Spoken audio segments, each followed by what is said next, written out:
academia. Você não tá indo pra academia não, né? É, por isso. Né? Que às vezes eu ia perguntar pra você quantos você consegue levantar no supino e tal. Mas tá dando pra segurar? Tá, dá pra... Então, beleza. Então, segura um pouquinho aí. Esse quilo de feijão, vocês acham que é pesado? Não? Quanto tempo você acha que você consegue segurar por aí? Não, não é pesado porque ela tá segurando. Né? Quanto tempo você acha que você consegue segurar? 5 minutos? Tá bom. É. Mas se você for pensar em você segurando esse quilo de feijão, vai ser pesado? Não, não vai. Então, beleza. Então, pode continuar aí. É engraçado que muitas vezes na nossa vida, a gente vai passando por diversas situações, por diversas coisas, e às vezes até que não é um problema. Pô, imagina, você estava lá no trabalho, e aí você brigou com alguém, ou alguém brigou com você, e aí você ficou muito estressado. Você ficou com muita raiva. No dia seguinte, você esqueceu que aquilo aconteceu e tá tudo bem, vida que segue. Beleza. Foi fácil, não foi? Você lidou. No dia seguinte, você continuou, sua vida seguiu. Ou talvez, em um outro momento...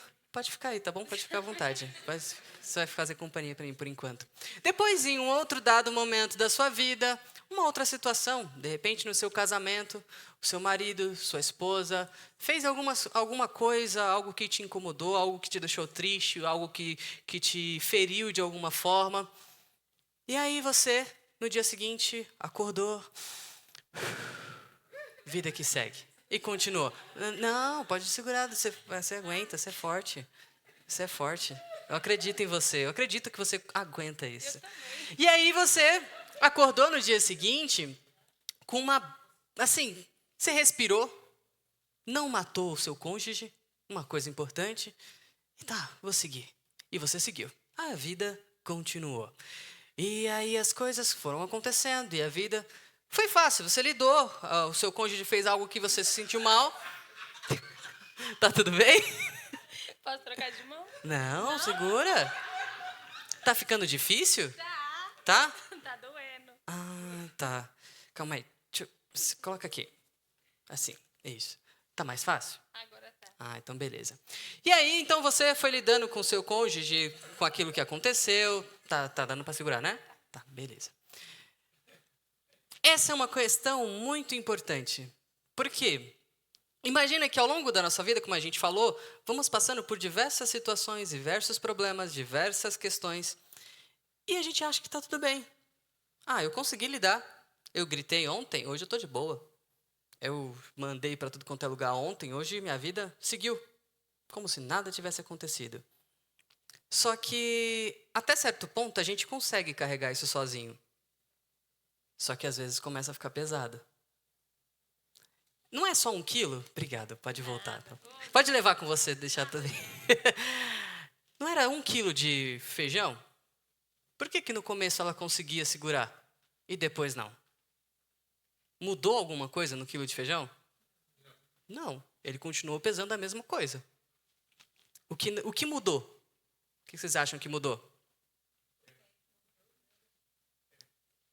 O que mudou? O cansaço. O que mudou foi a resistência dela. Porque o quilo de feijão continuou o mesmo. Mas ficar segurando esse quilo de feijão é sustentável? Ela ia conseguir passar 20 anos da vida dela levantando, segurando esse quilo de feijão? Nossa, mas no primeiro dia ela conseguiu. Como assim você não vai segurar durante 20 anos? Porque não é sustentável. Quantas vezes na nossa vida a gente está assumindo pesos que... Ah, tá tudo bem, eu consigo fazer. Mas será que você aguenta passar fazendo isso durante 40 anos da sua vida? E olha o problema. Diga, eu pedi para ela segurar o feijão. E ela podia ter se recusado. Ela podia ter falado, não, eu não quero segurar e eu não vou segurar. Ela não é obrigada. Eu não coloquei uma arma na cabeça dela e falei, segura esse feijão. Eu não fiz isso. Ela tinha total direito. Porque se ela se conhece, agora ela sabe o limite dela. Olha, Magno, eu só consigo segurar, como ela falou, uns 5 minutos. A partir desses 5 minutos, eu vou devolver para você, porque é o máximo que eu consigo te ajudar nessa questão, é o máximo que eu consigo contribuir para você. É o meu limite saudável. Mas a gente não faz isso. Ela continua segurando. Então a gente continua carregando pesos que não são sustentáveis. E aí, olha o problema. Chega uma época da nossa vida que a gente está cansado, porque carregamos esse peso durante a vida inteira, e todo mundo é culpado, menos eu. Todo mundo é responsável, porque eu estou cansado, vocês não estão vendo que eu tenho que fazer tudo nessa casa, todo mundo é culpado, menos eu que assumi todas as responsabilidades, todos os pesos, tudo que tinha que fazer, era eu que tinha que fazer, e não deixei ninguém fazer. Eu não entreguei, eu que segurei o feijão. E aí você está tão estressado que você começa a brigar com todo mundo, a xingar todo mundo, a bater em todo mundo, a fazer e acontecer, porque ninguém vê que só eu faço. É claro, é só você que faz. É só você que está assumindo esse peso. Ninguém colocou uma arma na sua cabeça e falou, olha, você é obrigado a fazer tudo. Mas nós abraçamos isso. Nós abraçamos pesos que não precisamos abraçar e vamos ficando esgotados. Eu atendi uma vez uma senhora que ela trouxe uma questão como essa, isso era na relação dela, né, relacionada ao casamento. E ela fez uma determinada coisa durante a vida inteira dela. E ela estava o quê? Esgotada, cansada. E quem era o culpado? O marido, é claro. O marido é sempre o culpado. Aí eu falei, vamos analisar. Claro que no processo terapêutico a gente olha num aspecto sem julgamento, sem preconceito sobre as coisas. Alguém disse que você precisava fazer isso? Não. Então por que você faz? Aí ela parou. Porque eu acho que eu precisava fazer. Mas alguém pediu? Então por que você está fazendo uma coisa que ninguém pediu? E estressada porque está fazendo uma coisa que ninguém pediu? E cansado por estar fazendo uma coisa que ninguém pediu? E aí todo mundo é culpado por causa do seu estresse, por causa do seu cansaço, por causa do seu esgotamento, de uma coisa que ninguém pediu. Porque a gente assumiu um peso que não precisava carregar. Isso é sobre relacionamento, isso é sobre trabalho, isso é sobre a vida. Você está lá esgotado no trabalho, chegando a um burnout, quase explodindo de tanto estresse, porque você está trabalhando 15 horas por dia. Será que você realmente precisa trabalhar as 15 horas? Será que você precisa assumir uma coisa que não é sua? Isso não é que eu não possa ajudar, não é que eu não posso... A Janete veio e me ajudou, ela segurou o feijão para mim. E está tudo bem. Mas o quanto eu consigo descobrir qual é o meu limite saudável que eu consiga lidar com isso. Porque enquanto a gente não encontrar os nossos limites saudáveis das nossas relações, nós vamos sempre estar esgotados. Estaremos sempre cansados e todo mundo será culpado, menos a gente. Isso é inteligência emocional. Nós precisamos olhar para os nossos sentimentos. Precisamos entender cada um deles e saber o quanto eles são reais ou não. Todos os sentimentos, eles são válidos, eles são possíveis, eles fazem parte da gente. E é natural. A Janete talvez tenha ficado com raiva de mim porque eu mandei ela segurar o bendito do feijão. É válido? Lógico, ela está segurando o feijão que ela não queria estar segurando ali naquele momento. Ficou chateada, fica cansada. Mas nem sempre os nossos sentimentos, eles estão funcionais. Imagina eu indo para uma viagem, e aí nessa viagem o pneu do carro fura. Nossa, que ódio. Oh, meu Deus do céu. O pneu custando R$500, eu podia fazer tanta coisa nesse lugar com esses R$500, e lá vou eu ter que comprar um pneu. Isso não dá raiva? É lógico que dá raiva, e dá muita raiva, porque são R$500 saindo com gás. Psss. Isso dá muita raiva. É real, esse sentimento é válido. Agora imagine uma seguinte situação. O pneu furou, e aí eu olho para minha esposa, tá vendo? Eu não falei para você fazer uma revisão? Eu não falei para você trocar esse pneu? Por que você não fez isso? E aí eu explodo com ela porque eu falei, se você tivesse me ouvido, eu falei para você trocar o pneu. Ele só furou porque você não trocou. Será que é válido esse sentimento? Essa projeção de sentimento com essa pessoa? O que ela tem a ver com pneu furado? E olha a realidade da coisa. Imagina se ela tivesse trocado o pneu. Aí ela fez a revisão, trocou o pneu, só que eu passei no mesmo lugar que eu tinha passado. Eu passaria no mesmo lugar. E eu furaria o pneu do mesmo jeito. Aí não seria só 500. Seria R$1.000 de prejuízo. Do pneu que eu troquei e fiz a revisão e do segundo pneu que eu vou ter que comprar porque furou também.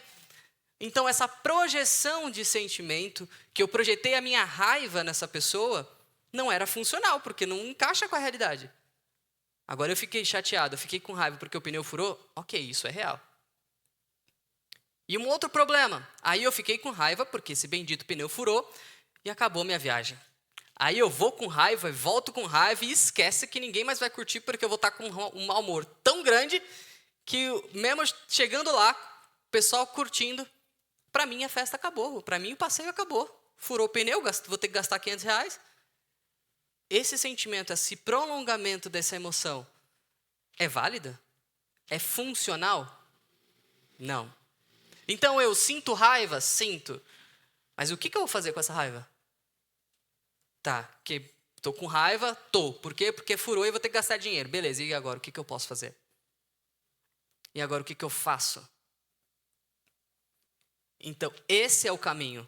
Eu administro, eu gerencio as minhas emoções e aí eu faço o que eu preciso fazer diante daquela situação. Eu entendo que eu estou com raiva, que eu estou frustrado, que eu estou magoado, que eu estou chateado, que eu estou triste, que eu estou feliz. Eu entendo meus sentimentos, eu acolho ele e eu faço o que eu preciso ser feito. E olha como os sentimentos eles são importantes, as nossas emoções são importantes. Eu estava estudando umas semanas atrás sobre psicologia do esporte e aí eu vi uma história de um atleta que foi a seguinte, ele estava indo fazer alguma prova muito importante, uma luta, e era assim a luta da vida dele. Ele sempre quis fazer aquele campeonato X e tal, e ele estava muito ansioso, com muito, mas muito, muito medo, porque era uma coisa que podia mudar a vida dele por causa do nível de campeonato que era. E aí, como vocês acham que foi essa luta que ele foi fazer? Foi boa ou foi ruim? Ruim? Foi a melhor luta da vida dele. Ele estava com medo, estava inseguro, estava ansioso e foi a melhor luta da vida dele. Aí, quando eu fiquei chocado, assim como vocês, quando eu vi, eu falei, nossa, você estava com medo, estava ansioso e ainda assim foi a sua melhor luta. Aí, beleza, aí ele continua a história dele, aí ele falou que numa sequência, dias depois, ele voltava no mesmo campeonato, na sequência das lutas que ele ia fazer. Aí ele pensou, poxa, se na minha primeira vez eu estava morrendo de medo, eu estava super ansioso, eu estava super preocupado e foi a melhor luta da minha vida, como é que vai ser agora? O que vocês acham? Exatamente. Foi a pior luta da vida dele. Poxa, mas ele não estava ansioso, não estava com medo, não estava inseguro. Como assim foi a pior luta? Sim, ele falou que foi a pior luta que ele já teve. Ou seja, as nossas emoções, elas precisam existir, todas elas. Agora, a grande questão é que eu preciso administrar elas. Por quê? Ele estava ansioso com a luta? Estava. Então, ele estava com medo de perder. E o que faria ele perder? Poxa, o adversário, por exemplo, o adversário é mais rápido do que eu, então eu preciso melhorar a minha esquiva. E ele vai lá e desenvolveu a esquiva dele. Poxa, eu estou me sentindo inseguro com um movimento tal, eu não estou conseguindo acertar o movimento. Então ele vai lá e treina aquele movimento para que ele consiga acertar aquele tal movimento.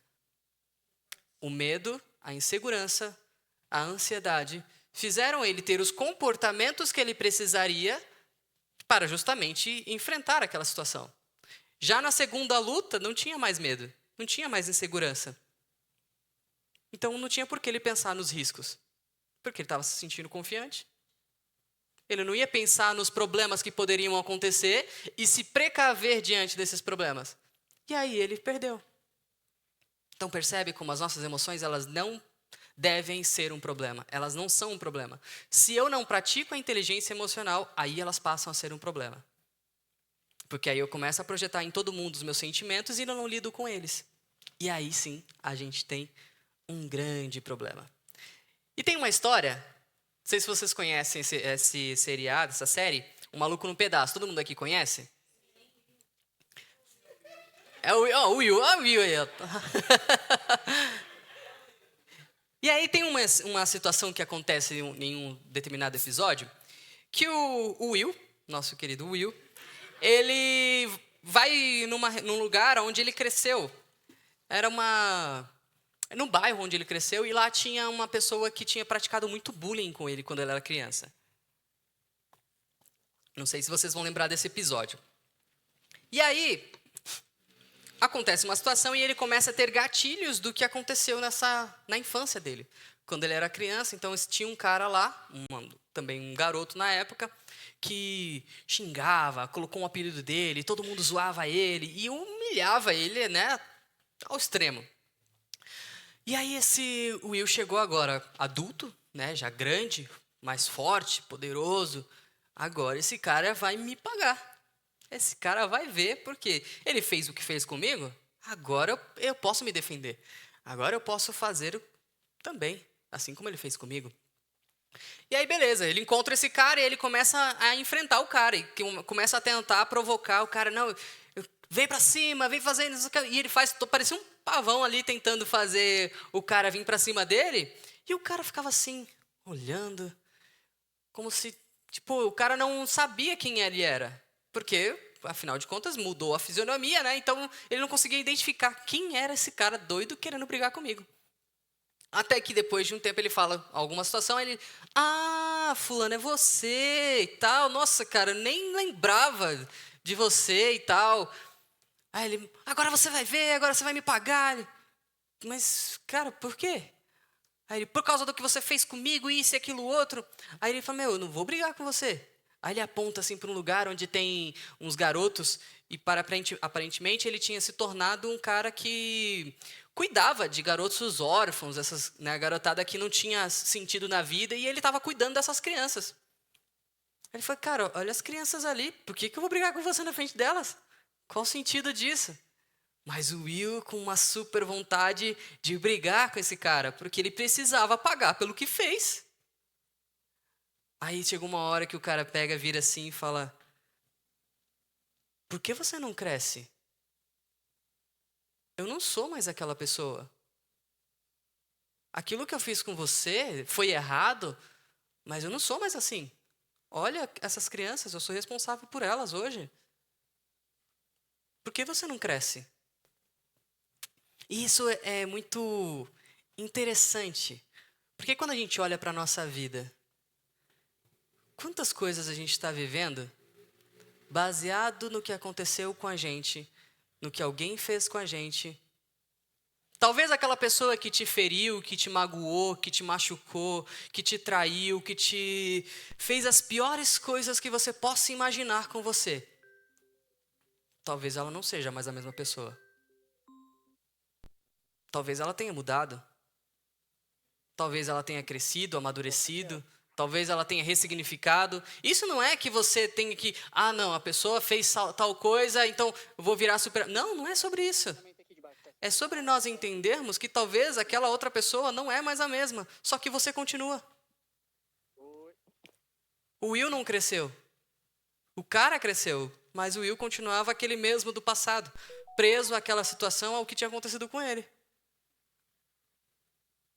E olha que vida pequena que a gente se permite viver muitas vezes, simplesmente porque a gente não consegue deixar o passado onde ele aconteceu.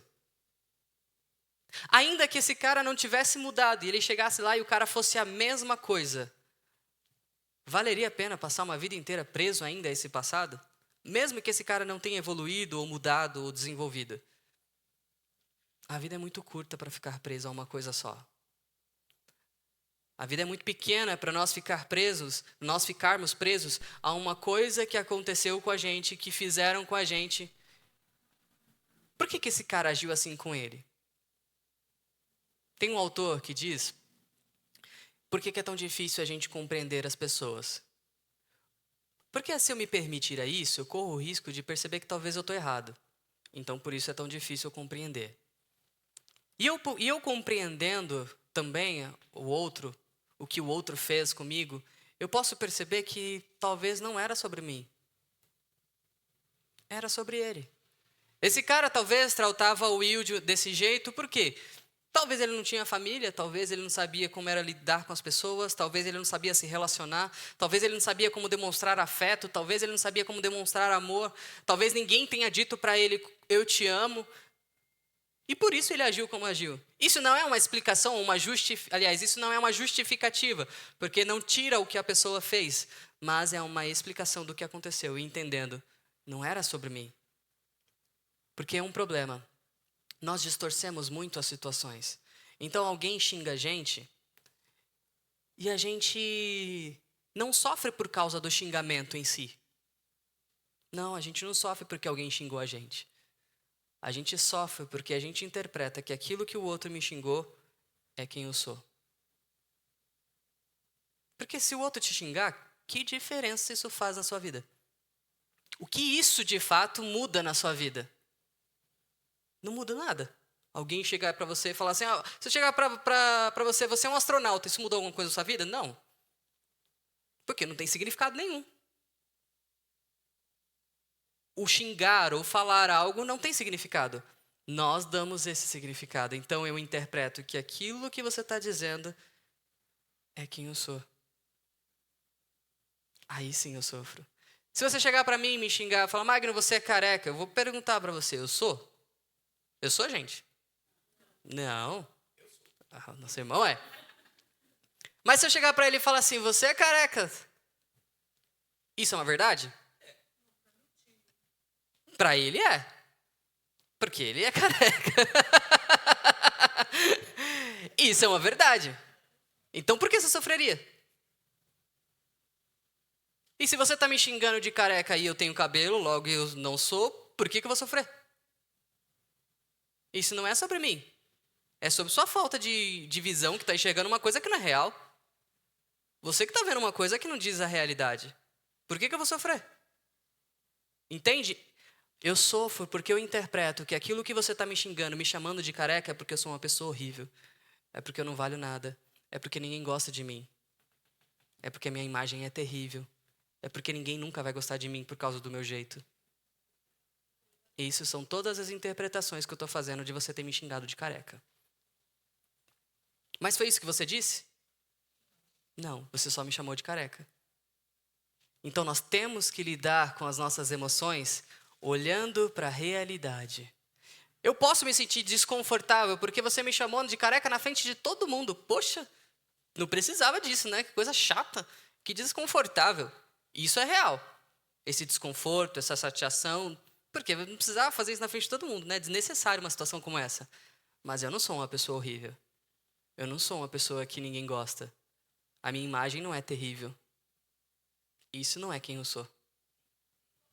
Então a gente não sofre por causa dos fatos em si, a gente sofre por causa das interpretações que a gente faz desses fatos.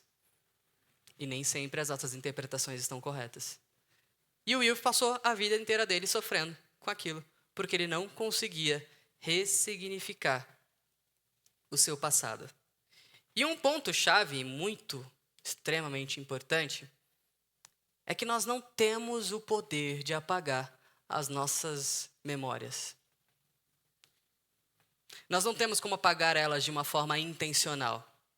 Chegar aí, vou apagar todos os traumas que você teve, tudo que você passou, eu vou chegar e vou apagar agora. Não temos esse poder. E isso é uma coisa boa. Sabia? Que é bom não apagar a nossa memória.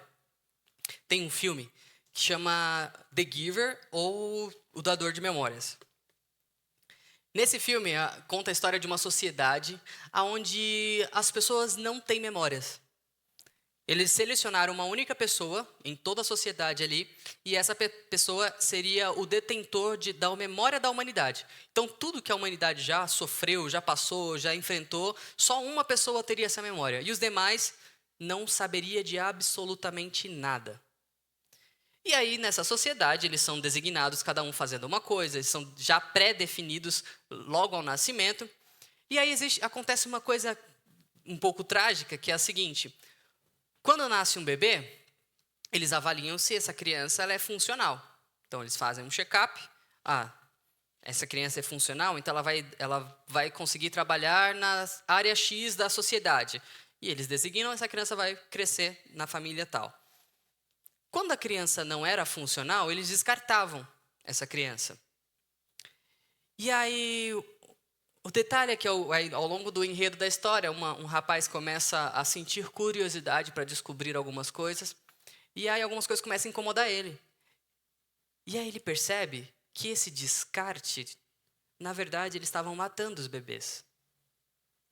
Eles jogavam dentro de uma caixa, eles pegavam, bebê não passou nos critérios, é disfuncional. Eles abriam uma gaveta, colocavam o bebê e fechavam a gaveta.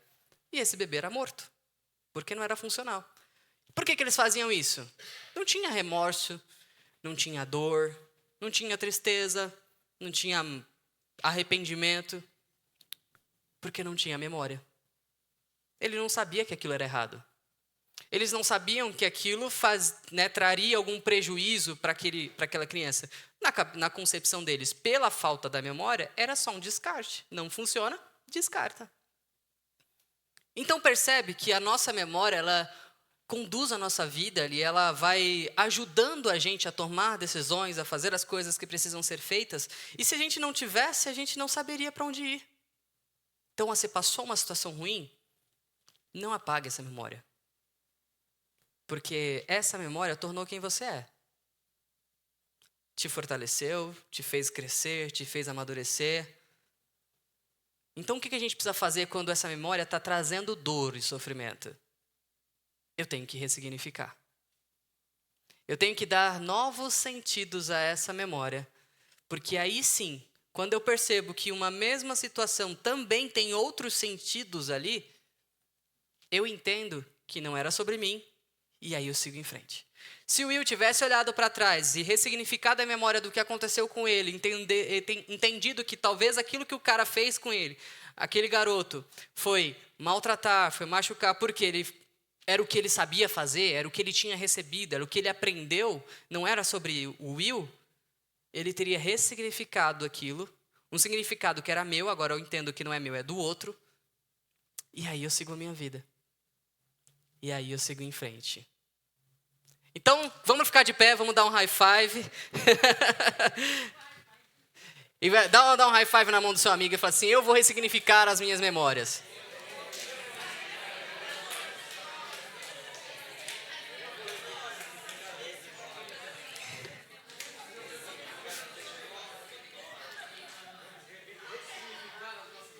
Boa! Sentando com energia. Boa! Muito bem. Algumas coisas vão ser difíceis de ser digeridas, mas elas precisam. Por isso que eu falo do processo terapêutico, no processo de terapia, quando a gente faz o acompanhamento, é como eu ajudei a Janete aqui com um saco de feijão. Porque esses pesos vão ser difíceis da gente carregar sozinhos. E você vai passar uma vida inteira carregando esse peso, vai ficar esgotado e precisa de alguém para te ajudar a aliviar isso. Para encontrar aonde estão, quais são os pesos que eu estou carregando. Como a gente começou falando sobre autoconhecimento, algumas coisas são difíceis de mudar. E elas só mudam quando a gente entra num processo de mudança. Então, por isso a importância do processo terapêutico. E eu queria entrar nesse assunto, eu queria perguntar, o que significa família? Como é que é o seu nome, moça? Zenaide. O que significa família? Seu Porto. Como é que é o seu nome mesmo, amiga? Isso. Betânia, isso. O que significa família, Betânia? A sua base. Quem mais? Alguém fala o que significa família?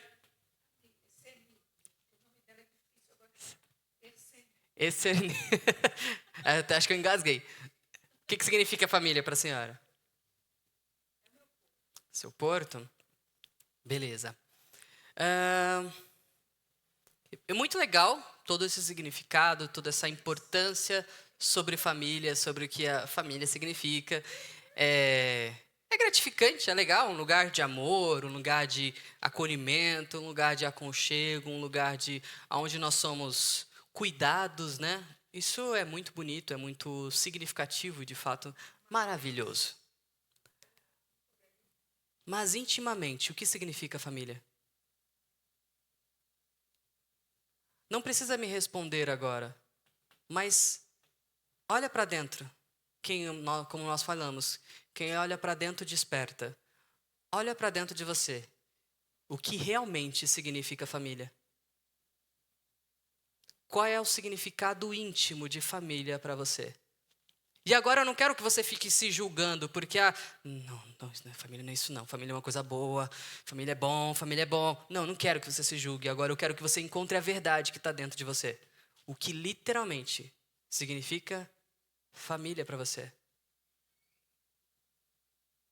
Realmente é uma coisa boa? Esse significado baseado em tudo que você viveu em família. Na sua infância, na sua adolescência. Tudo o que foi família para você. Realmente é uma coisa boa? Tudo que a sua família fez com você ou fez por você. Realmente te dá um significado de coisa boa? Esse significado não é para nós nos julgarmos. Por isso que eu falei, é sem preconceito sobre isso. Porque a gente só muda quando a gente encontra a verdade.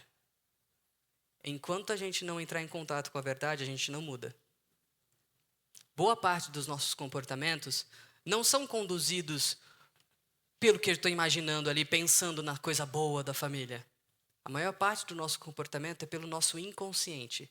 É por aquilo que a gente não pensa. E você pode até pensar que família... Nossa, não, família sim, família é uma coisa boa, família é uma coisa boa, família é uma coisa boa. Você pensa nisso. E aí, todas as vezes que você se depara com família, o seu inconsciente, família é ruim. E aí, o que você faz? Você dá passos para trás.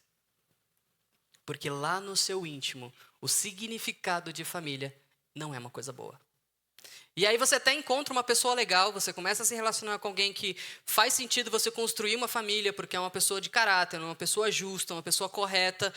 Faz todo sentido de você construir uma família com ela, diferente do que você viveu.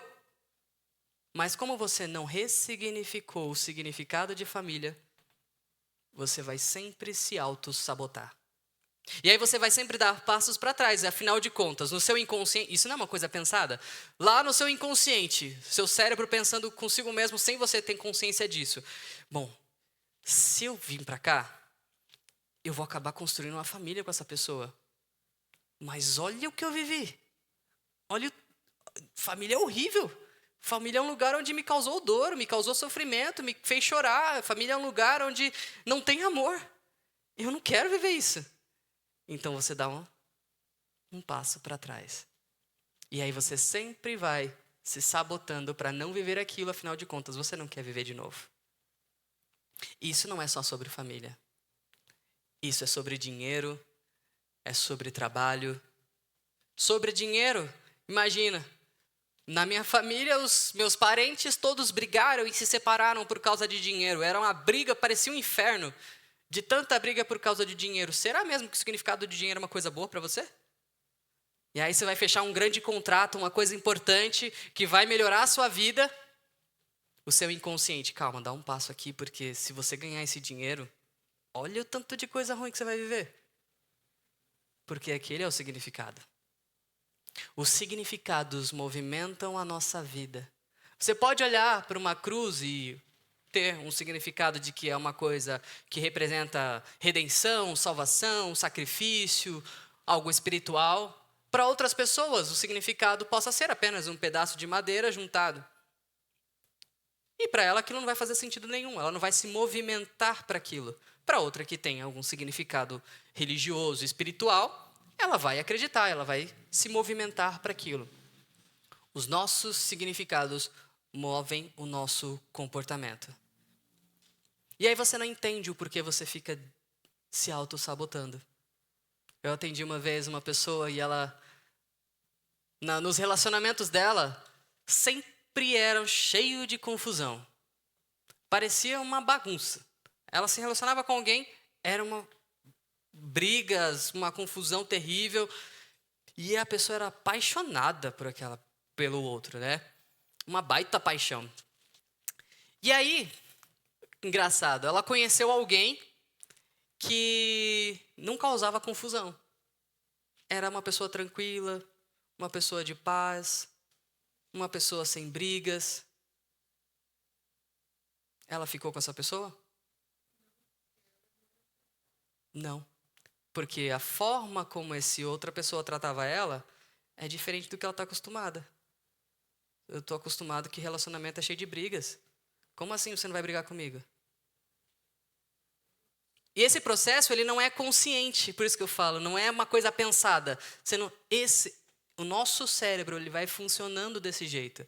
Então, ela estava nesse relacionamento, era um relacionamento de paz, tranquilidade, mas não era o que ela estava acostumada. Então, ela não sentia interesse pela pessoa.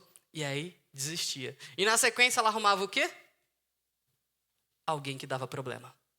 Alguém que tinha confusão, alguém que tinha briga, porque era o que ela estava acostumada.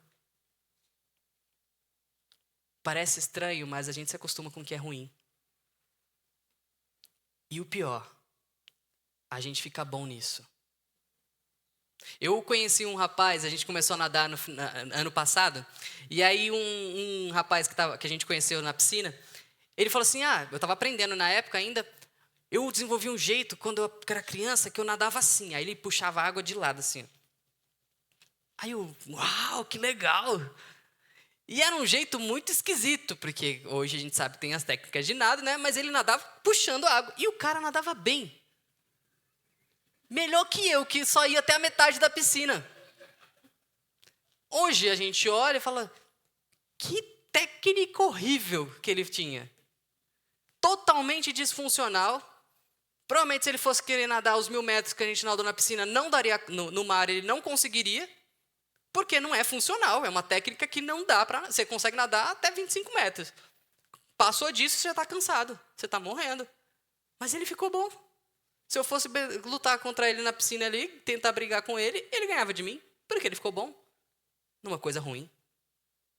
E a gente fica bom. Porque a gente fez isso a vida inteira. A gente brigou a vida inteira. A gente gritou a vida inteira. Os nossos relacionamentos só foi de briga, de confusão. E a gente ficou bom nisso. Mas existe uma vida além disso. Sem as confusões e sem as brigas. Só que a gente tem que estar disposto a tentar diferente. Nesse caso da paciente que eu comentei, ela tinha que dar a oportunidade de navegar em um mar que não era agitado.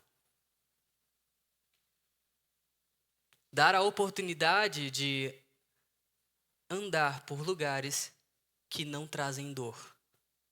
Porque a gente se acostuma com a dor. Só que a gente não precisa ficar acostumado com ela. A gente pode estar acostumado, mas não precisa continuar. Até porque nós começamos a descobrir hoje que nós, afinal de contas, nós viemos aqui para experimentar uma transformação e uma mudança na nossa vida.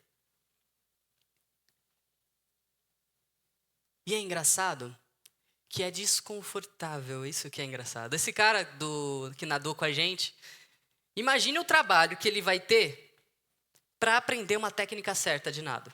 Ele já era um senhor, não sei exatamente quantos anos ele tinha, mas vamos chutar que ele tivesse seus 40 anos. E ele, como ele falou que desde criancinha, nadando no rio, na cidade onde ele nasceu, já nadava assim. Imagina ele nadando durante 40 anos da vida dele de um jeito disfuncional, de um jeito que não dava resultado, mas acostumado. Como é que ele muda? Imagine o trabalho que ele vai ter de corrigir a braçada, de corrigir a pernada, de nadar do jeito certo. E olha que louco, ele do jeito disfuncional dele, ele até chegava ao final da piscina. Muito provavelmente, se ele fosse fazer com as técnicas corretas de nado, ele não chegava nem à metade. E aí imagina na sua cabeça, mas como assim? Eu faço desse jeito, eu chego até o final. Eu consigo. Disfuncional, mas chego. E agora eu estou fazendo do jeito certo, só vou até a metade? Mas sim, porque você não está acostumado. Você não está acostumado a fazer do jeito certo. Você não está acostumado a fazer de um jeito que seja funcional. E aí você só vai até metade. Mas com o tempo, quando você vai treinando o seu comportamento, treinando a sua mentalidade, aí você vai melhorando e você vai até o final. Ah, mas foi sempre assim. Eu aprendi, para quem cozinha aqui, se eu salguei a comida, o feijão, eu coloco o feijão, a batata ou a carne, não sei. Você coloca a batata para tirar o sal, né? Me corrija se eu estou errado. Sempre deu certo. Funciona? Né? Você salgou, colocou a batata, poxa, sempre deu certo. Por que a gente não aprende a colocar o sal na quantidade certa, então? Por que eu me acostumei a colocar a batata para tirar o sal e não aprendi a colocar o sal na quantidade correta? Não é muito mais funcional eu descobrir como eu colocar o sal? Só que a gente está acostumado a colocar a batata. E vai viver a vida inteira assim, colocando a batata. Com muito mais trabalho, porque você vai se desgastar. Ai, de novo, eu esqueci. Aí lá vai eu colocar a batata de novo para tirar o sal. Muito mais cansativo, muito mais exaustivo. Então precisamos dar espaço para experimentar formas diferentes, comportamentos funcionais e diferentes. Todos os nossos traumas, todos os traumas que você passou, eles estão conduzindo o seu comportamento até agora, até hoje. Você passou por uma situação, de repente alguém te traiu, ou de repente você confiou uma informação importante a alguém e essa pessoa espalhou para todo mundo. E aí o que você pensa? As pessoas não são confiáveis. As pessoas são assim ou são assado? Será? As pessoas são assim ou uma pessoa que fez isso comigo era assim? Só que nós generalizamos e isso vai impactando todas as nossas relações.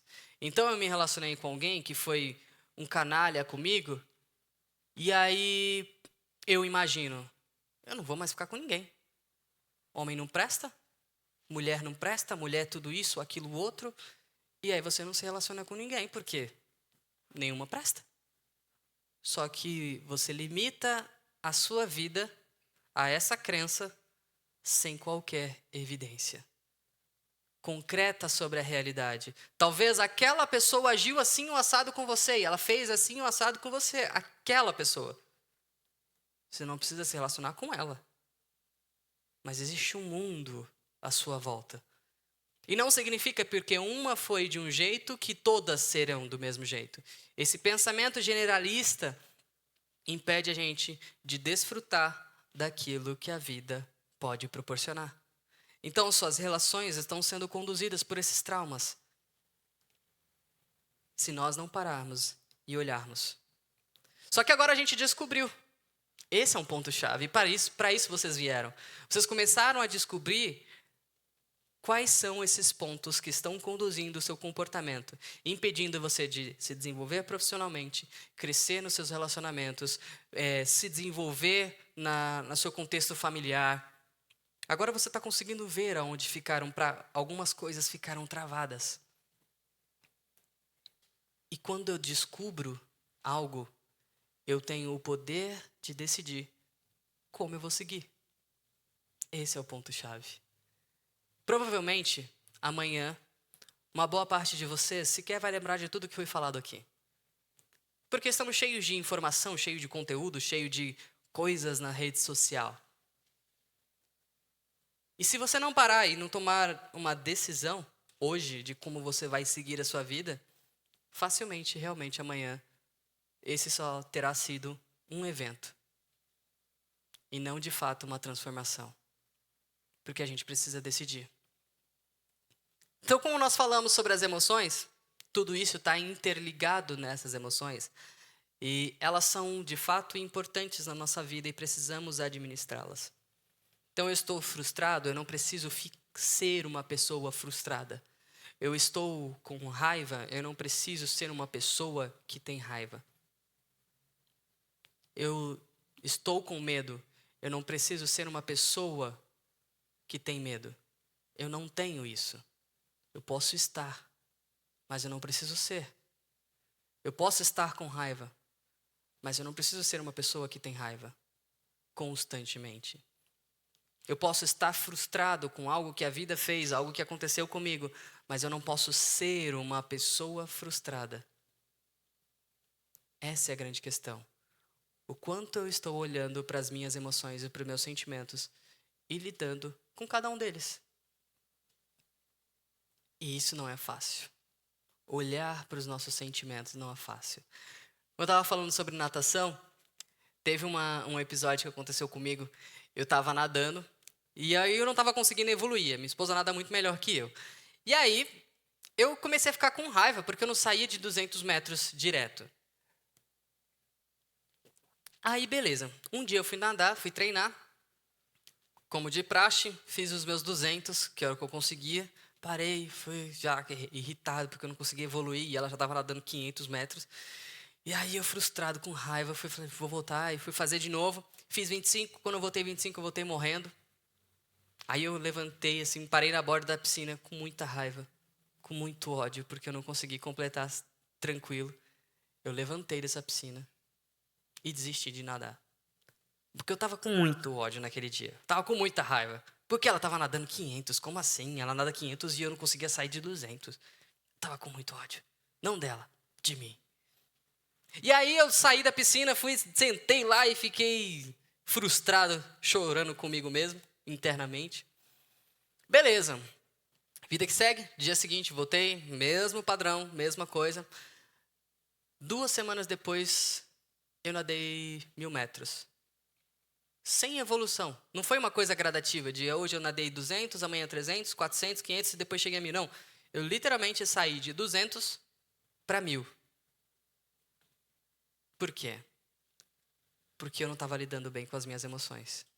Eu estava ansioso demais para tentar alcançar um resultado que tinha que ser meu, não era o dela. Eu tinha que descobrir o meu resultado. E eu estava preocupado demais. E aí, olha o problema da frustração. Eu fiquei frustrado porque eu não consegui. Frustrado, eu saí da piscina. Saindo da piscina, eu fiquei ainda mais frustrado, porque eu continuei sem conseguir. Eu não estava nadando? Como é que eu ia evoluir se eu não estava nadando? E aí, 2 semanas depois, foi quando alguma coisa aconteceu enquanto eu nadava, e eu destravei em relação a essa questão da ansiedade, e do nada eu fiz 1000. Não foi uma coisa pensada, hoje eu vou fazer 1000, não. Simplesmente saiu. Porque eu consegui lidar com essa questão ansiosa, entendendo qual era o meu objetivo. Naquele aspecto, qual era o meu propósito. Não o do outro. Então a gente está se comparando com pessoas, muitas vezes, que só vai aumentando ainda mais a nossa frustração. Aumentando a frustração, aumentando a ansiedade, porque a realidade do outro não é a nossa. A vida do outro não é a minha. E se eu ficar olhando para a vida do outro e falando, poxa, fulano terminou a faculdade ali, é mais novo que eu, está melhor que eu. Se eu ficar me comparando, eu me mantenho ainda mais frustrado. E olha como o nosso pensamento é. Eu olho para aquela questão, eu falo, nossa, como eu sou inútil, cara. A pessoa tem menos idade que eu, está ganhando melhor que eu. Nossa, não é possível, como eu sou burro, como eu não consigo fazer isso? E aí esse pensamento faz você se sentir como? Triste, mal, ansioso, com medo, com raiva. E aí com esse sentimento, você vai sair todo empolgado? Eu estou com raiva, agora eu vou ficar super feliz. Você não vai. A gente não tem esse controle. E aí, por eu estar pensando que eu sou um inútil porque eu não consigo e o outro consegue, eu me sinto mal com isso. Me sentindo mal com isso, eu me estagno. Eu fico parado. Porque, afinal de contas, se eu sou um inútil, para que eu vou ficar gastando energia? O nosso cérebro pensando inconscientemente. E aí eu fico parado. E aí eu desisto. E aí eu não faço. Aí, só que qual é o resultado disso na realidade? Eu, de fato, estou sendo inútil. Mas não porque eu sou, é porque eu não estou fazendo o que eu preciso fazer. Eu realmente estou me tornando incompetente porque eu não estou desenvolvendo a competência. Não é porque de fato eu sou, mas é o meu comportamento que está levando, confirmando aquilo que eu estou pensando. Os nossos pensamentos conduzem o nosso sentimento e automaticamente conduzem o nosso comportamento. Se o meu pensamento for disfuncional, automaticamente meu sentimento também vai ser e meu comportamento também. Porque aí eu olho, eu me sinto inútil, isso é uma realidade? Eu de fato sou inútil? O que é uma pessoa inútil? Não, isso não diz com a minha realidade, não é quem eu sou. Então aí sim eu corrijo o meu sentimento, porque agora eu já não me sinto mais inútil. E eu corrigindo o meu sentimento, eu corrijo o meu comportamento, porque agora eu faço alguma coisa. Eu acho que eu não vou conseguir passar na prova. E aí por eu achar que eu não vou conseguir passar na prova, eu não durmo à noite. Só que eu não dormindo à noite, qual é a chance de eu passar nessa prova amanhã? É difícil passar, porque você não dormiu bem. Mas você não passou porque você realmente não ia conseguir passar ou porque você não dormiu bem? Porque não controlou a sua ansiedade. Então eu estou preocupado com algo. Beleza, isso é uma preocupação. O que eu posso fazer hoje para aumentar ou diminuir a probabilidade daquilo? Estou administrando os meus sentimentos. Administrando as minhas emoções. Eu vou viajar amanhã. Eu comprei as passagens. Mas vai dar errado, cara. E se o voo atrasar? E se acontecer isso? Não vou conseguir viajar, vai dar errado. Tá, o que eu posso fazer? Eu vou viajar amanhã. Qual é a probabilidade de eu aumentar? Como que eu faço para aumentar a chance de eu viajar amanhã? Arrumo minhas malas. Porque se eu acordar amanhã e já tiver tudo pronto, tenho menos chance de eu perder o horário. Deixo meus documentos arrumados, porque afinal de contas, se eu deixar os documentos já certinho no lugar, é só eu acordar e sair para o aeroporto. Menos chance de dar errado. Estou com medo de chegar atrasado? Eu vejo a rota, calculo o tempo e saio num horário folgado para chegar a tempo. Estou fazendo o que preciso fazer. Só que aí eu estou tão preso ao futuro, estou tão preso àquele medo, que eu esqueço de arrumar as malas, eu esqueço de arrumar os documentos, eu esqueço de ver a rota, eu esqueço de me preparar. Chega no dia seguinte, você acordou desesperado, saiu correndo, foi para o carro, chegou no aeroporto, cadê os documentos? Ficou em casa. Tá vendo? Eu sabia que ia dar errado, eu sabia que eu não ia conseguir. De fato? Ou foi porque você que não arrumou ontem? Então, dependendo do que a gente faz na nossa realidade, isso sim vai contribuir para a nossa ansiedade. A gente precisa administrar e saber como nós estamos funcionando. Faz sentido? Nem tudo o que você... nem tudo é o que parece. Algumas pessoas aqui usam óculos, né? Imagina que vocês estão olhando para uma dessas paredes brancas, só que você está usando um óculos laranja. Que cor que é a parede? Para você que está usando um óculos laranja, a parede é laranja. Mas, na realidade, que cor que é essa parede? Ela é branca. O seu comportamento não vai ser baseado no seu óculos na parede branca. Ele vai ser baseado naquilo que você enxerga, naquilo que você está vendo, que é o óculos laranja. Então você vai tomar atitudes, vai escolher, vai fazer as coisas, tudo baseado na sua ótica laranja. Mas essa é a realidade? E essa ótica foi construída ao longo de toda a sua vida. Imagina que você usa o óculos, agora usando uma outra analogia da nossa lente. Durante uma época da sua vida, você usou um óculos de grau 1. E aí você viveu, foi na sua infância talvez. Chegou um determinado momento agora da sua vida que você agora precisa usar um óculos que seja de grau 3. Você usar o óculos de grau 1 vai funcionar para você? Porque afinal de contas, hoje você precisa usar o grau 3, né? Essa é a sua condição de hoje. E se você usar o grau 1, o que vai acontecer?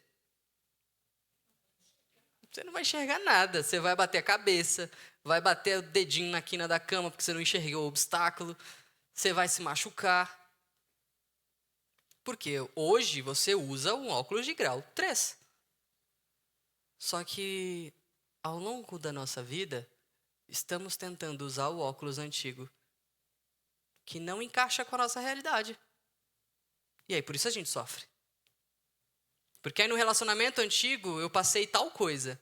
E aí, aquela ótica construiu uma visão de como são os relacionamentos. Aí eu estou aqui hoje em outro relacionamento, em outra época da minha vida, em outro momento, em outra realidade, e eu estou olhando para essa realidade com aquele óculos antigo. Eu vou sofrer. Porque não vai encaixar com a minha realidade. Entende? Nós estamos olhando para a nossa realidade de hoje com óticas do nosso passado que não funcionam. Funcionou de uma época, porque no passado era assim. Encaixou, você precisava daquela ótica do jeito que era. Mas encaixa com quem você é hoje? Encaixa com a sua realidade? Encaixa com quem você se tornou? Essa ótica, ela não só faz você ver as coisas do lado de fora. É a forma como você vê o mundo e a forma como você se vê. Então você está olhando muitas vezes para si mesmo com uma ótica, com um óculos que não condiz com quem de fato você é. Então você se sente incapaz, se sente incompetente, se sente impossibilitada, porque em algum momento da sua vida talvez você tenha sido incapaz, talvez não tenha possibilidade de algo. Aquela talvez tenha sido a sua realidade naquele momento, mas é quem você é hoje? Naquele meu exemplo do que eu passei sobre o brinquedo do parque de diversão, a ótica que eu me via era a ótica do medo. Era como eu me via. Mas não era mais como eu era. Só que por eu não tirar esse óculos e olhar a realidade, eu ia me ver assim pelo resto da minha vida. Então temos que rever as nossas óticas, rever a construção da visão que nós temos sobre nós e sobre o mundo, sobre as relações. Falando sobre as amizades, aí a pessoa me traiu no passado, aquilo construiu uma ótica em mim de como eu me vejo e como eu vejo as pessoas. E aí hoje eu me relaciono, só de pensar na possibilidade de me relacionar com alguém, de fazer amizade com alguém, eu sempre dou passo para trás, afinal de contas eu estou olhando com a ótica do passado. E ela não faz sentido. E dá trabalho a gente fazer isso. Por isso que muitas vezes, dentro do processo terapêutico na clínica, a gente faz esse caminho de olhar, essa reestruturação cognitiva, de você olhar, conduzir a pessoa para ela olhar a realidade dela. Não é uma condução de faça isso ou faça aquilo. É você traz um ponto, desse ponto a gente olha todas as possibilidades e dentro da sua realidade. Que às vezes a pessoa não consegue fazer isso sozinha. É muito difícil. É como se um computador estivesse se operando sozinho. Ele não vai fazer. Ele precisa de alguém para conduzir os programas e os comandos, e aí sim ele funcionar de um jeito correto. O computador está lento. Ele não vai se corrigir sozinho. Ele precisa de que venha um programador, ajuste o que precisa ajustar, e aí o computador volte a funcionar. É assim que funciona o processo terapêutico. Então, ele não é um bicho monstruoso que foi pintado durante muitas vezes, que é só para louco, né? Não, gente. É para quem quer viver uma boa vida também. Não é só para quem está doente, não. Então, vamos dar um high five. A gente já está muito tempo sentado, vamos dar um high five, vamos ficar de pé. Vamos falar assim, eu vou viver uma boa vida. Boa!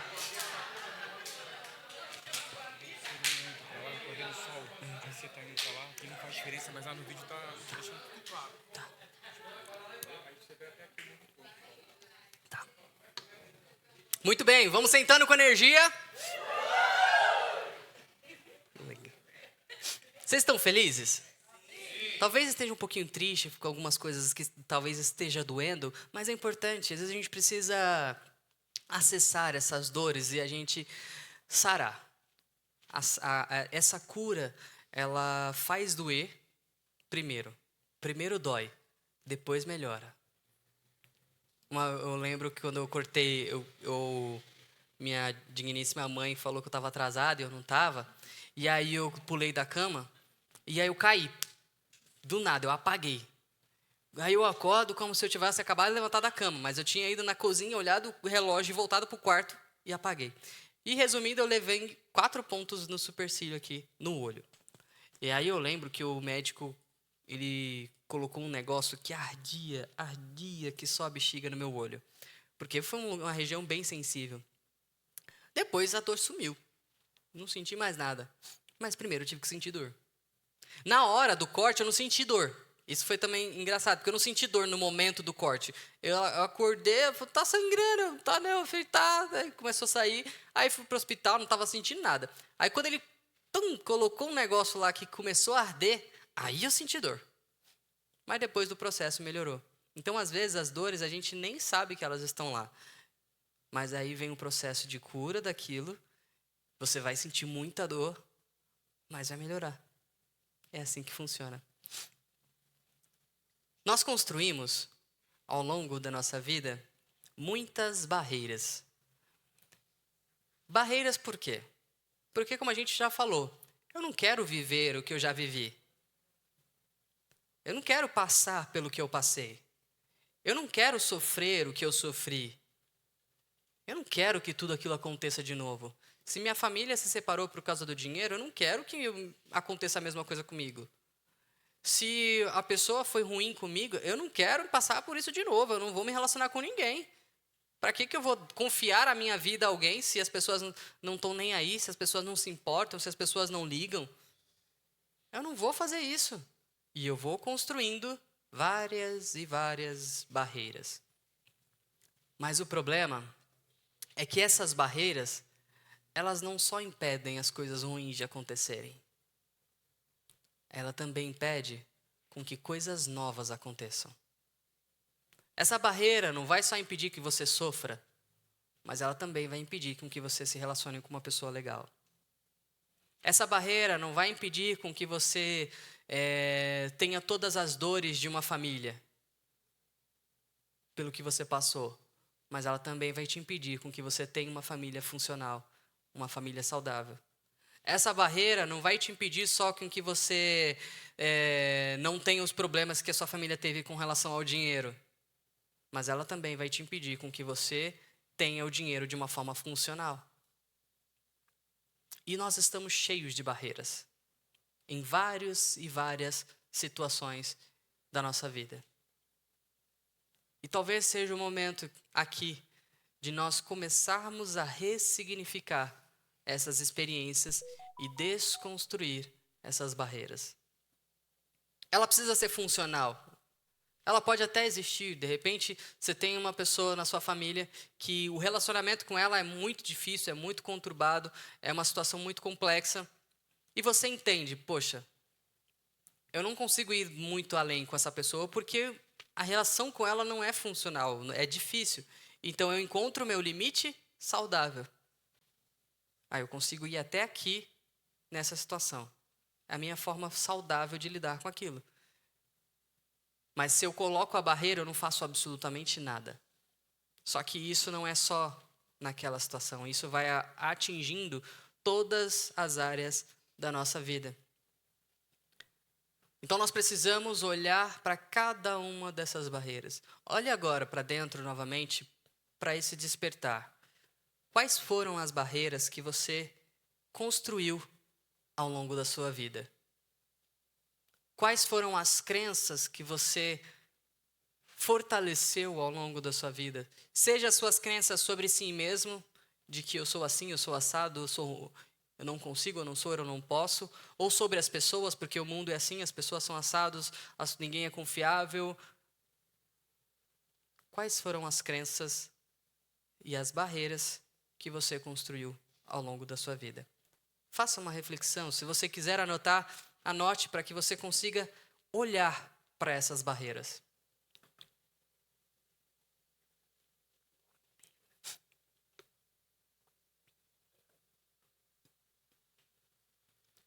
Quando eu olho para dentro, eu desperto.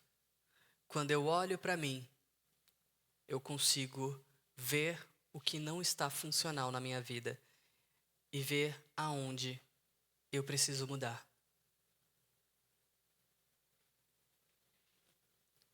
Quando eu olho essas barreiras, eu vejo se elas são funcionais ou se elas não são. Se elas condizem com quem eu sou, com a minha realidade. Como eu sempre falo, isso não é sobre um alter ego de que eu sou demais, eu sou poderoso, eu sou... Não, não é sobre isso. É sobre o que é real. Porque nós não somos poderosos, super poderosos. Qual é a minha realidade?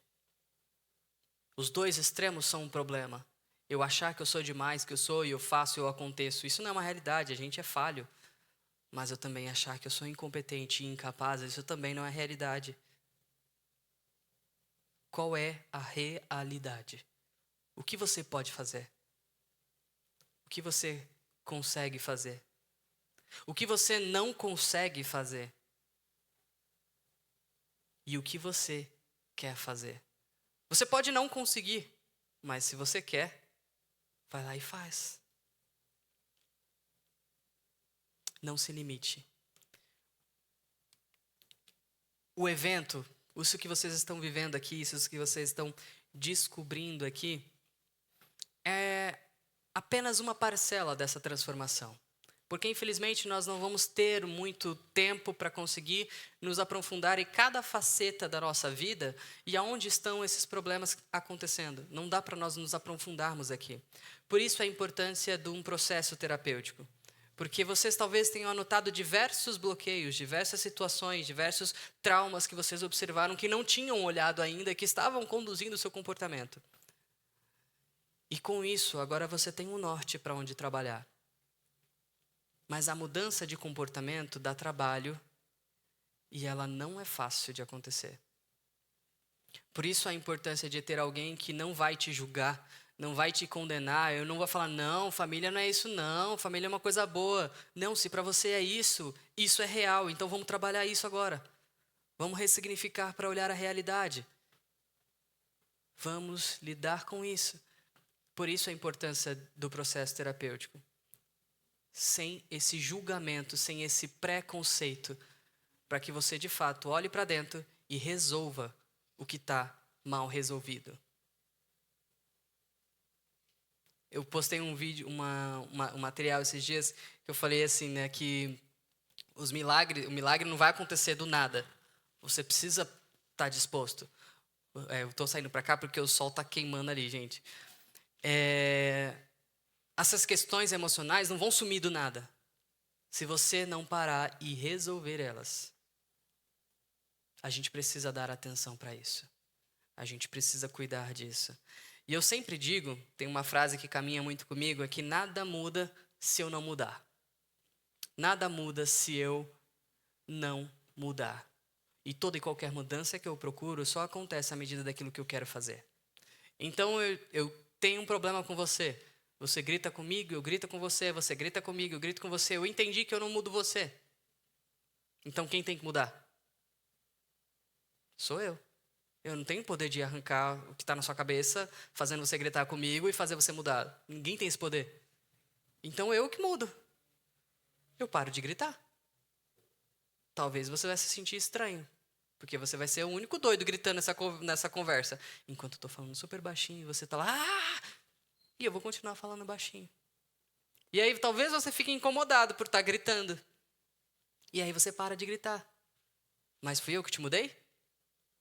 Não, fui eu que mudei. Tive uma vez uma pessoa que eu trabalhava e eu tinha uma relação muito difícil com ela. Era uma pessoa que eu tinha um ranço. Mas sabe aquele ranço de se a pessoa te dá um bom dia, o seu dia acaba ali, de tanta raiva que você tem dela? E aí eu odiava literalmente essa menina. E aí e era recíproco porque ela também me odiava. Por quê? Ninguém faz ideia. Nem eu, nem ela, por que a gente se odiava tanto. E aí até que chegou um dia que aquilo começou a me incomodar. Eu falei, não é possível, cara. Como é que eu odeio tanto essa menina? Essa mulher, no caso. E trabalhava comigo. Eu falei, por que eu odeio tanto ela? Ela não fez nada pra mim. Mas o respirar dela no ambiente de trabalho me fazia ficar com raiva dela. Aí eu decidi tomar algumas atitudes diferentes. Porque eu não estava confortável com isso, eu tendo essa atitude. E aí eu comecei a mudar. Mudei alguma forma de me comunicar com ela, mudei alguns jeitos de me expressar, algumas posturas que eu tinha com aquela pessoa. Eu comecei a mudar, porque só tenho controle sobre mim. E essa pessoa virou minha amiga. Ao ponto de, já faz anos que eu saí dessa empresa, até hoje a gente se conversa. Mas não foi ela que mudou. Não foi a respiração dela que mudou. Não foi o jeito de falar dela que eu tanto odiava que mudou. Fui eu que mudei. Porque eu só tenho controle sobre mim. Então, se eu estou num problema no meu relacionamento com a minha esposa e ela não entende, ela não muda, por que eu não mudo minha forma de me comunicar? Ah, mas ela não consegue me ouvir. Você está falando do jeito certo? Você está falando das formas funcionais? Ah, ela não faz o que eu quero. Você está sendo claro? Talvez a gente é que tenha que mudar. Não é o mundo. Ah, o mundo está assim, assado. O mundo não vai mudar. Quem muda somos a gente. Nós é que mudamos.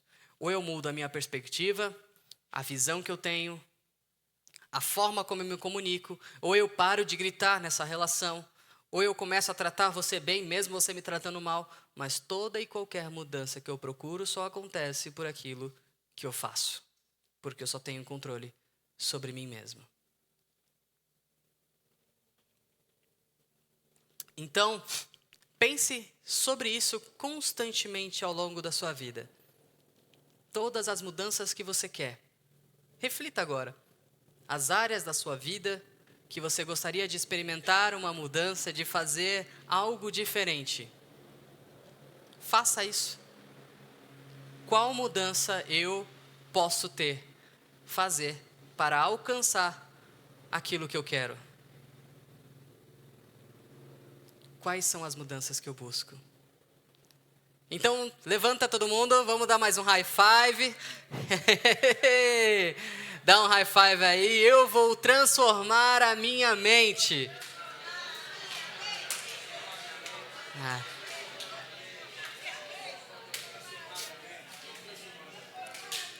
Muito bem, muito bem. Sentando com energia. Já estamos chegando no nosso final. Por isso, falando sobre o processo terapêutico, se você já passou ou nunca passou por um processo de terapia, depois lá na recepção você pode deixar o seu contato, falar, olha, eu gostaria de passar por um processo, conhecer melhor como é um processo terapêutico. Fique totalmente à vontade para procurar a gente.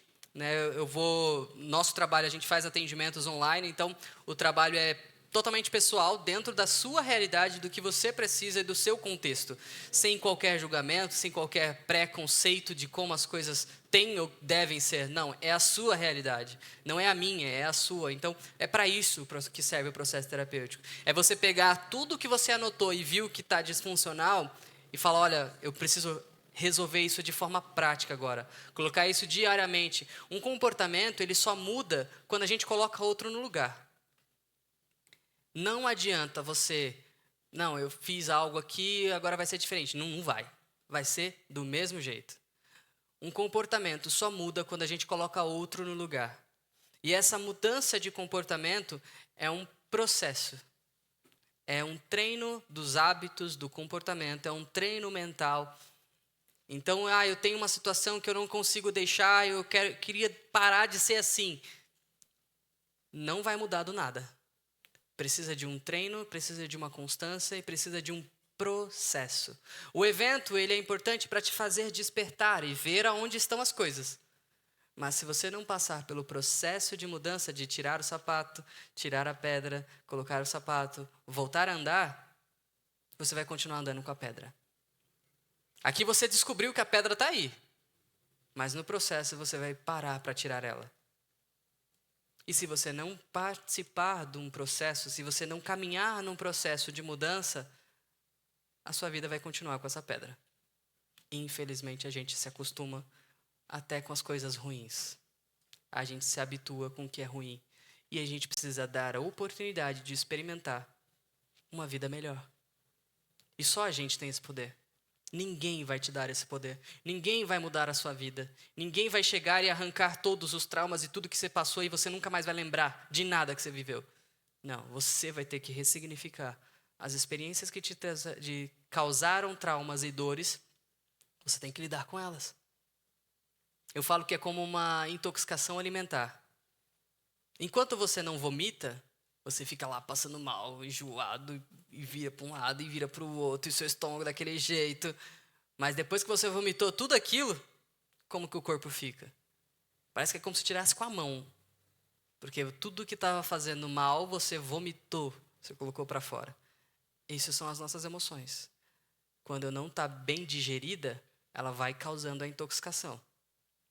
E aí eu vou vivendo mal, enjoado, estressado, e todo mundo é culpado. A culpa é da comida. Não, é porque eu não vomitei ainda. Eu que estou segurando. Não é a culpa mais não. A comida até me deixou enjoado, ela me afetou. Mas sou eu que estou segurando aqui, que não estou vomitando. E vou ficar passando mal pro resto da minha vida. Porque eu não decidi cuidar disso.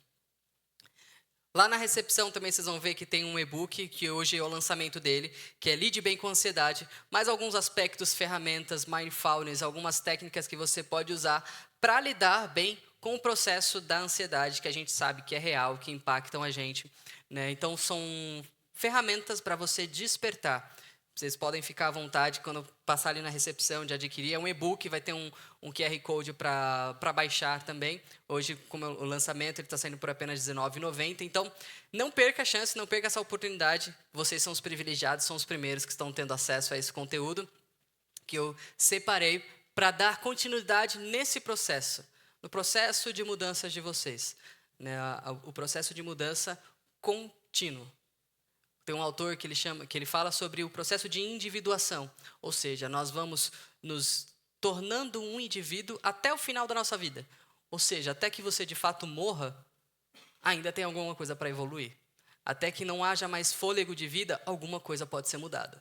Alguma coisa pode ser melhorada. Mas se eu não estou disposto, eu continuo contando a mesma história e continuo vivendo a mesma coisa. E é isso. Muito obrigado a todos, muito obrigado pela disposição, pela oportunidade de estarem aqui, né, de me ouvirem durante esse tempo todo. Como eu falei, é o sonho da minha vida, estar aqui, falar e trazer essas ferramentas. Porque aquilo que mudou a minha vida, aquilo que me impactou, eu digo que eu não gosto de ensinar uma coisa que eu não vivo. Então, quando eu estou num processo de terapia, eu trago alguma ferramenta, alguma coisa para o paciente, é algo que eu estou experimentando. Até para saber também os desafios que ele enfrenta. Porque eu chego para você, pratico mindfulness. E aí, eu não pratico, então não sei qual é o desafio. Não faz sentido, então eu tenho que viver. E para isso, eu vim aqui para poder trazer esse conteúdo para vocês. Espero que tenha feito sentido e que vocês possam, de fato, da porta para fora agora, experimentar a mudança. Porque existe vida além do sofrimento. Mas a gente precisa se dispor para isso. Muito obrigado.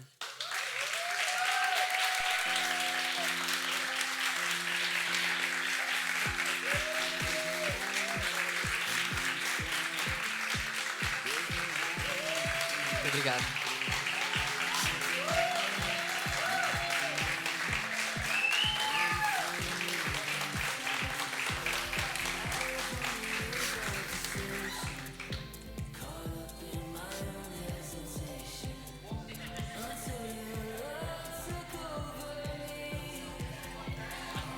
É do Marcão. Opa. É do Marcão.